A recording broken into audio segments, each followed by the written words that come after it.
marka laga hadlayo gaadiidka kala duwan ee dhulka mara wadamada ku yaala dunida koobaad waxa ay qaaradda Afrika u soo dhoofiyaan gawaadhi aan cusbayn oo muddo lagu isticmaalayay wadamo badan oo u badan kuwa qaaradda Asia, Yurub iyo Amerika kuwaas oo macaamiisha looga iibiyo iyagoo aaminsan inay yihiin gaadiid cusub.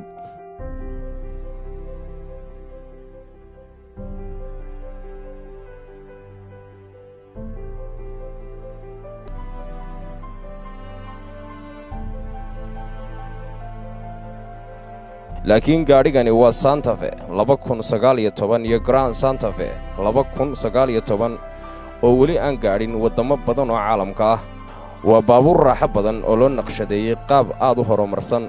waxa ay wataan qalab dareemayaal ah oo la moodo in sida bini'aadamka ay wax u fahmayaan, waxaana loo qorsheeyay in lagaga baxo shilalka tirada badan ee sanad kasta malaayiinka qof ay ku nafwaayaan dunida oo dhan.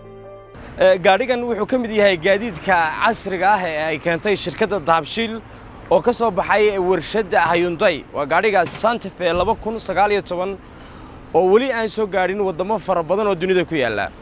maamulaha guud ee shirkadda Dahabshiil Motors Cawil Saalax Cabdi ayaa sharaxaad ka bixinaya gaadiidkan cusub ee ay keeneen waxyaabaha ay kaga duwan yihiin gaadiidkii hore ee soo gaari jiray deegaanada Soomaalida.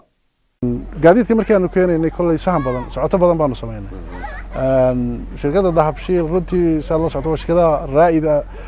ama shirkadaha ugu horeeya marka laga hadlayo ganacsiga dhulka Soomaalidu degto. Soomaalidu waxay tiraahdaa horena waan u sheegay hasha duqda loo talaabiya geel. waxaan filayaa businesska u Dahabshiil horseeda inuu yahay business laga tashaday oo runtii meel fiican laga eegay. gaadiidkan wuxuu kaga duwan yahay gaadiidka kale dhowr waxyaabood. marka hore wuxuu haystaa package dhammaystiran oo wuxuu leeyahay warranty 5 sano oo baabuur cusub marka hore 5 sano qofka wadanaya hadii wax ku yimaado geerka wax ku yimaadaan differential wax ku yimaadaan engine wax ku yimaadaan yani itemska waaweyn ee baabuur ku socda wax ku yimaadaan qofka bilash baa loogu sameeynaya. wuxuu leeyahay aanu iyana heshiis insha Allah la galay shirkad kamid ah shirkadaha taamiinta ee dalka shaqeeya oo nidaam islaami ugu sameynaya taamiin qofka hadii qofka wax ku dhaco hadii lagu dhaco wuxuu leeyahay oo kale investment maalgelin qofka hadduu doonayo inuu kaash iibsado oo kari karo iibsanaya hadiiba ay isu gaari weydo oo uu yiraahdo kaashkaaga wax kale gasho baabuurkana investment ku sameeyo investment loogu sameeynaya marba inuu bixinaya muddo 3 sano 4 sano ayuu ku bixinaya marba in ka go'da jaanisan hore loo jirin weeye. waxa kamid ah inaanu keenay adeegii ugu dambeeyay marka laga hadlayo service-ka ama qaybta siyaanada ama hagaajinta baabuurta iyo iibka labadaba iyo spare parts-ka oo yaala. inta waxa kamid ah team aanu soo xulay oo runtii khibrad u leh gaadiidkan inta looga shaqeeyo. hadday noqon lahayd dhinaca farsamada, hadday noqon lahayd dhinaca adeega macaamiisha oo muhiimada koowaad. packages-kaas iyo koob badan oo kale uu leeyahay. safety-ga markaynu ka hadlayno amnigii bidixda laga wada in baabuur kale ku dhaco halkii labada darabo laga sheegi jiray ayaa meesha ka baxaysa. inuu qofku wax safe gareeyo midan lacagtii ka baxaysay birtana xumaatay iyo tana jabtay laftooda inaad ku safe gareyso. consumption-kii bensiinkii ka diesel-kii ka cunay uu yaraaday. shidaalka roughly hadii aad highway-ga socoto waxa laga yaabaa ku siiyo 12 litir 3 kilometer litir. salaad dadku fahmaan markaan ka dhaqaaqayo salaad burco kala tagayo waxa dhici karta ka soo qaad anigu waxaan wadan jiray baabuur Land Cruiser burco waxaan ku tagi jiray 40 kilometer 40 litir ka soo noqon jiray.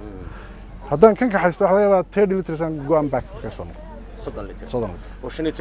oo 15 marka more than 50% ayaad safe garanaysaa. waxa soo dhan oo isbiirsaday fikir dabadi baaritaan dabadeed socoto tag dabadeed gaadiidkan wuxuu noola muuqday inuu bixinayo gaab madna runtii oo aad loogu baahnaa. waa gaadiid loogu talagalay maalqabeennada iyo mas'uuliyiinta dawladaha hase ahaatee shirkadda Dahabshiil oo had iyo goor shacabka u fidisa daryeel gaar ah waxa ay macaamiisheeda u haysaa fursad aad loo fududeeyay oo la jaan qaadaysa awoodda wax iibsiga ee macaamiisha si macmiil kasta uu awoodo in mid ka mid ah gaadiidkan uu gadan karo. iibka marka laga hadlayo laba nooc buu kala baxaa. waxa qof kaash haysto kaash ku iibsanaya qof raba inuu investment ku qaato. marka qofka waxaan u soo bandhignaa inta option ama inta fursadaha uu heli karo. baabuurba heer buu joogaa marka qofku inuu hoos ka soo bilaabo inuu dhexda ka bilaabo inuu dusha ka bilaabo uu heli karaa. mid kastaana way qancinaysaa. مثلا حاجة $200 بشي بحية uu qaato baabuur full drive it's possible waxaan kaloo aad rabaa inaan ugu sii adkeeyo dadka diaspora ee runtii wax ka yaqaana baabuurtan hore u soo isticmaalay xalee baabuurkan hadda qurba joogta way imanayaan xagaagii soo dhow yahay marka waxaan la warwarkii ahaa in baabuur soo qaataan iska soo ilooba the latest technology baan hayna baabuurtii ugu dambeysay ee filaysan dalka helaysan ku raaxaysta waddankiina kaalada taasan leh warshadda samaysay Santa Fe waxay aad uga baaran degtay badbaadada darawalka rakaabka iyo xataa dadka iyo gaadiidka kale ee jidka maraya waxaana gaadhigan qafiskiisa sare ka samaysan yahay bir aad u adag oo la soo raaciyay awood ay iskaga difaacdo waxyeelada haddii shil degdeg ah uu yimaado waxaa kale oo gaadhigani wataa tiknoolajiyad casri ah oo kuu muujinaysa guud ahaan xaaladaha gaadhiga ka hor inta aanad dhaqaajin waxa uu wataa digniino gaar ah oo wadaha tusaysa khataraha lama filaanka ah ee ka jira jidka gaadhigu marayo taasoo xataa kuu diidaysa in daaqadda aad furtid haddii uu dhinacaaga marayo gaadhi aad kuugu dhowi xilliyada ay jirto ceeryaamada roobka ee kaa qarin karta gaadiidka aadka kugu dhow ee jidka ku sii jira si looga badbaado shilka gaadhigan waxaa ku rakiban qalab isagu qabanaya bireegga si aydan isugu dhicin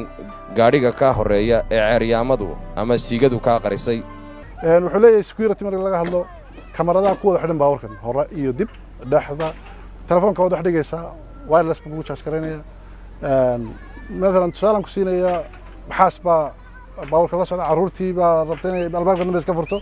baabuur baa ka dambeeya systemka garanaya in baabuur soo socdo marka uu sheegaya marka waa nooc min robot fahmaya qofka iyo dhaqdhaqaaqiisa qof baad kaga tagtay yar baad kaga tagtay baabuurka xagiisa dambe waad ilowday shooyin baad tagtay waxaad ku xidhan kartaa system kuu soo alert garaynaya ama kuu sheegaya in qof aad kaga tagtay baabuurka dambe marka mobilkii ku sheegay mobilkii ku sheegay xoolaaban tusaale ku soo qaatay halkan yar dambe waa ku xidhan ka tagay dhaqdhaqaaqaas u dareemaya dadna uu ku sheegay waxna noolad meesha ka tagay shirkadda dahabshiil waxa ay dhowaan daahfuraysaa macdarkii ugu weynaa oo lagu soo dejin doono gaadiidka kala duwan ee markaa laga soo saaro warshadaha shirkadda Hyundai ee sida dhow ay u wada shaqeeyaan dahabshiil waxaad sheegtay in uu damaanad yahay haddii wax soo gaaraan oo gaariga loo sameeyo miyaad diyaariseen geerashkii lagu sameeyay waynu arki doonaa insha Allah mustaqbalka dhow geerashkii oo ku qalabaysan qalabkii casriga ugu dambeeyay waxaan ku talagalaynaa warshada ku taala Hargeysa ama Muqdisho ama Boosaaso ama Burco inay noqoto warshada ku taala New York warshada ku taala London warshada ku taala Seoul Tokyo inay isku noqdaan anagoo adeegsanayna khibradda aan u leenahay intii gaadiidka oo ka badan marka la isu geeyo dadka shaqeeya 100 sano Nuruddin Cali Joog Ariel TV Hargeysa